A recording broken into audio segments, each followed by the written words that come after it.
কয়েকদিন আগে বিভিন্ন সংবাদ মাধ্যম বা গণমাধ্যমের নিউজ অনুযায়ী বোঝা যাচ্ছিল বাংলাদেশে সিরিজ খেলতে আসছে না ইন্ডিয়া, কিন্তু বর্তমানে তা সত্যি হয়ে গেছে। কারণ এখন পর্যন্ত আনুষ্ঠানিকভাবে কোনো বিবৃতি না দিলেও বিসিসিআই জানিয়েছে বাংলাদেশের সঙ্গে সিরিজটা খেলা তাদের মূলত সম্ভব না বলতে বাংলাদেশে নিরাপত্তাজনিত কারণে আসবে না।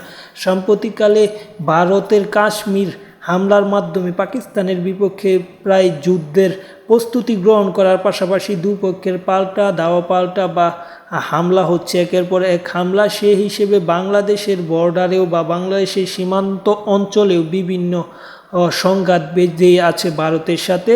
বিজিবি এবং বিএসএফের এই সংঘাতের কারণে মূলত বাংলাদেশে আসছে না, পাশাপাশি ভারত পাকিস্তান যুদ্ধ এবং রাজনীতিক প্রেক্ষাপটের কারণে বাংলাদেশে খেলতে আসছে না ভারত। যদি বাংলাদেশে খেলতে না আসে তাহলে বাংলাদেশ কিছুটা লস হবে, কারণ এটি বাংলাদেশের ওয়ানডে এবং টি-20 একটা সিরিজ ছিল, যা বাংলাদেশের জন্য অত্যন্ত গুরুত্বপূর্ণ ছিল এই সিরিজটা। কারণ বাংলাদেশ র্যাঙ্কিংয়ে বর্তমানে ওডিআই র্যাঙ্কিংয়ে আছে 10 নম্বরে, যেখান থেকে বিশ্বকাপ খেলা সম্ভব না।